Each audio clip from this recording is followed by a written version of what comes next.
အားလုံးပဲမင်္ဂလာပါခင်ဗျာကျွန်တော်ကတော့ရွှေမာဒေါကွန် HM အကျိုးဆောင်လုပ်ငန်းလုပ်နေတဲ့ကိုစိုးမိုးပါဒီဘက်ကညီလေးက High Boss Real Estate ကကိုဖြိုးဝေလိုက်ဒီဘက်ကတော့ရွှေမာဒေါကွန် HM အကျိုးဆောင်လုပ်ငန်းလုပ်နေတဲ့ကျွန်တော်ရဲ့ဒီဘက်မှာဖြိုးရတနာဘူရွှေမာဒေါကွန်ဖြစ်ပါတယ်ဒါကျွန်တော်ဒီနေ့ကတော့အဓိကတော့ကျွန်တော်ဒီနေ့အမတန်စိတ်ချယုံကြည်ရတယ်လုပ်ငန်းလုပ်တဲ့နေရာမှာတိကျတည်တတ်တယ်စွမ်းဆောင်မှုတွေကောင်းတယ်ကျွန်တော်ရဲ့ဒီဟောပြောပွဲကိုအစအဆုံးအောင်မြင်အောင်စီစဉ်သွားတဲ့ညီလေးဖြိုးဝေလိုက်နဲ့ကျွန်တော်နဲ့ HM အကြောင်းလေးတွေဆွေးနွေးသွားမှာဖြစ်ပါတယ်အားလုံးမင်္ဂလာအပေါင်းနဲ့ပြည့်စုံကြပါစေလို့ပထမဆုံးနှုတ်ခွန်းဆက်တာပါတယ်မင်္ဂလာပါကျွန်တော်ကတော့ Hyper Real Estate ရဲ့ founder ပေါ့နော်ကိုဖြိုးဝေလိုက်ဖြစ်ပါတယ်ခင်ဗျာဒါကျွန်တော်ဒီနေ့ရောက်နေရတော့ကျွန်တော်ဒီဘက်ရန်ကုန်တိုင်းထဲမှာပဲပေါ့နော်ရန်ကုန်တာယာတဲ့နေရာလေးတင်အောင်ကျွန်တော် AC လေးစကားပြောလို့ရအောင်ဆိုတာကျွန်တော်ညီကိုနေရာစီစဉ်ထားဒီနေ့မှာကျွန်တော်အနေနဲ့ပေါ့နော် HM လောကတွေကိုအခုမှဝင်လာတာမကြသေးဘူးဒီလိုပဲကျွန်တော်လိုပဲ HM လောကတွေအခုမှဝင်ဖို့ရှိတဲ့လူတွေအခုမှဒီ HM လောကမှာစပြီးတော့ခြေလှမ်းလှမ်းမဲ့လူတွေအတွက်ပေါ့နော်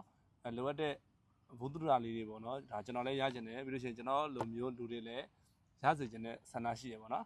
်ဒါကြောင့်မလို့ဒါကိုကြီးကကြတော့ဒါ HM မှာတကယ်ကိုကိုယ်ပိုင် brand ကိုလည်းခိုင်ခိုင်မာတိစောက်ထားပြီးတယ်ပြီးတော့ HM လောကမှာလည်းတကယ်ကိုနာမည်ကောင်းတစ်ခုနဲ့ပေါ့နော်ရက်တည်နေတာဖြစ်တဲ့အတွက်ကိုကြီးရှင်တွေကျွန်တော်အများကြီးပညာတွေသင်ယူချင်ပါတယ်ကျွန်တော်လိုပဲသင်ယူချင်တဲ့လူတွေအတွက်ကိုလည်းကိုဘကကိုနိုင်တဲ့အနေထားနဲ့ဒါကိုကြီးညာလည်းရအောင်ဆိုပြီးတော့ပေါ့နော်ဒီလိုအစီအစဉ်လေးကိုပေါင်းပြထားဖြစ်ပါတယ်ခင်ဗျာဒီကောင်မေးခွန်းကဒီကောင်ဖောက်မိတာသိလားကျွန်တော်ပြောရဆိုရင်လာတော့အဲ့မေးခွန်းမပါဘူးဒီလိုပြကျွန်တော်ကကြတော့ကျွန်တော် HM အကြောင်းတွေပြောဆိုလို့ရှိရင်ကျွန်တော်ကဘဝမှာတွေ့ကြုံခဲ့ရတယ်အများကြီးရှိရလေအဲ့ဒီထဲမှာမှတခါလေသူများကဖြတ်တန်းတဲ့ဘဝတွေ့ကြုံနေတယ်ကိုကပြောတယ်ဒီတစ်ခုမေးတဲ့မေးခွန်းကအခုကြီး HM ထဲမှာဖြတ်တန်းခဲ့တဲ့ဘဝတစ်လျှောက်ကိုအောင်မြင်တာကိုသဘောကျလို့အဆင်ပြေတာကိုသဘောကျလို့မေးတယ်လို့ကိုကထင်တယ်အဲ့ဒါခါကျတော့ကြည့်တဲ့လူတွေလည်းအဲ့လိုပဲထင်တယ်အဲ့တော့ခါကျတော့ကိုကသူများတကရဲ့အဖြေတွေနဲ့သူများကဖြတ်တန်းနေတဲ့ lifestyle နေနဲ့မဖြေဘဲနဲ့အခုဘဝအခုဖြတ်တန်းမှုနဲ့ပဲအမြဲတမ်းဖြေအဲ့ဒါတွေကအခုရဲ့အစ်စ်တွေလေသူများကဖြတ်တန်းခဲ့တဲ့ဘဝတွေဆိုတာအခုမသိခဲ့ဘူးအခုမသိခဲ့ဘူးအဓိကနံပါတ်1ကတော့ HM စတင်ပြီးလုပ်မယ်ဆိုလို့ရှိရင်တော့ကျွန်တော်အမြဲပြောသလိုပေါ့ကျွန်တော် HM စတင်ပြီးလုပ်တဲ့အချိန်တော့ကျွန်တော်စဉ်းစားတာအခုစဉ်းစားတာအခုဘာစဉ်းစားဆိုတော့ငါလို့ data တစ်ခုရဖို့အရင်ဆုံးရှာတာအခုဒီဘက်အချိန်မှာကကြတော့ကျွန်တော်တို့နောက်ပိုင်းမှာကြတော့လူတွေကနည်းနည်းလေးလက်တွဲခေါ်လာတဲ့အပိုင်းကိုရောက်လာကြတယ် HM ရှိတဲ့လူတွေကလည်းလက်တွဲခေါ်ပါလို့ကျွန်တော်ရဲ့ page တွေမှာကျွန်တော်ရဲ့ account တွေမှာလာပြောတယ်လာပြောတဲ့အခါကျတော့လူတိုင်းကိုလက်တွဲခေါ်လို့မရရလေရှိချို့ကျလက်တွဲခေါ်ပါလို့ပြောတဲ့လူတွေရဲ့ account တွေကြည့်တော့လေ profile picture တောင်တိတိကျကျမရှိဘူး။နောက်လက်တွဲခေါ်ပါလို့ပြောလို့ရှိရင်လက်တွဲခေါ်နိုင်လောက်တဲ့အရေးချင်းရှိနေရမှာ။သူကရင်းတော့စံတော်ကြီးသတင်းစာဆိုရရှိဆရာတော်ဘုရားကိုရှောက်တယ်။ဆရာတော်ဘုရားလောကမှာဘယ်ရာကိုအချောက်ဆုံးလဲလို့မေးတဲ့အခါကျတော့ဆရာတော်ဘုရားပြန်ဖြေရလေဓမ္မသိပ္ပံ Academy Center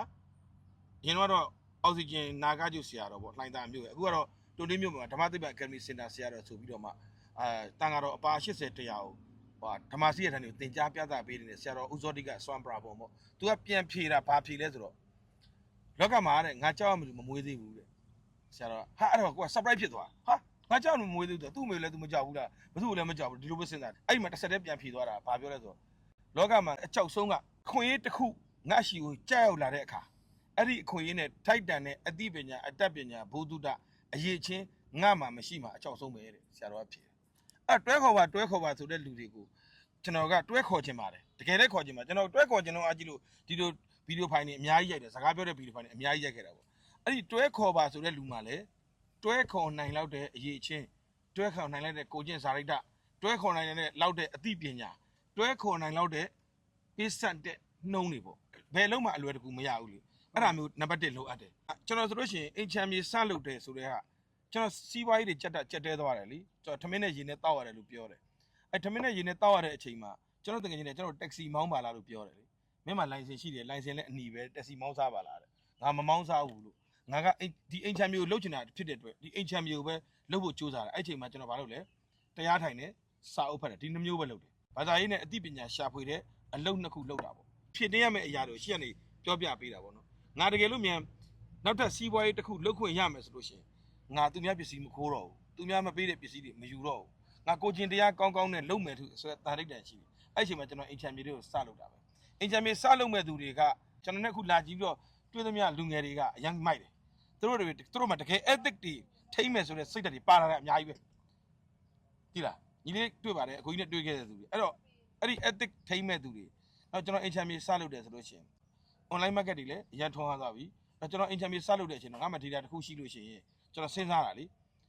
စလုပ်မဲ့လူတွေနားထောင်တင်တာကငါမှ data တစ်ခုရှိလို့ရှိရင်ဒီ data ကိုငါဘယ်လိုလိုက်ပြမလဲဝယ်တဲ့သူတွေကိုဘယ်လိုပြမလဲအဲ့ဒါကိုကျွန်တော်လာပေါင်းများစွာစဉ်းစားခဲ့တာ3လ4လလောက်ကြာအောင်စဉ်းစားခဲ့တာအဲ့တော့ကျွန်တော် HMA senior ကြီးတွေရှိသွားပို့တယ်အခုကြီးကျွန်တော်မှဒီမြေကွက်ကလေးတစ်ခွက်ရှိလို့ပါဆို senior တက်ကိုသွားပို့တယ်ညီလေး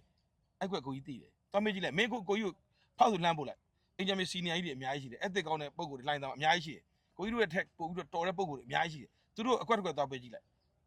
သူတို့ဘာပြောမှထင်လဲအဲ့ကွက်သူတို့သိတယ်ဘာလို့လဲသူတို့က HMA တွေမှာ20တော့လောက်လာဆိုတော့ဒီ HMA ရဲ့ zip မြစ်တွေအကုန်လုံးသိတယ် zip မြစ်တွေအကုန်လုံးသွားပြီးတော့ကိုကြီးကျွန်တော်မှဒါလေးရှိတယ်လို့သွားပြောလိုက်ရှင်ညီလေးအဲ့ကွက်ကိုကြီးသိတယ်သိတယ်ဆိုတော့သူတို့ဘလို့မှတင်လို့မရဘူးတင်လို့မရဘူးနောက်တစ်ချက်ကလည်းသူတို့ကကျွန်တော်တို့သွားတင်တဲ့အကွက်တွေကဈေးနှုန်းများတွေရှိတယ်စားစရာနည်းနည်းအားနည်းချက်တွေရှိတယ်စားစရာမပြီးတာရှိအဲ့ဒါတွေကိုအဲ့ဒီကိုယ်ပိုင် brand တိစောက်ထားတဲ့ပုံကိုယ်တွေ ethic ရှိတဲ့လူတွေလက်မခံဘူး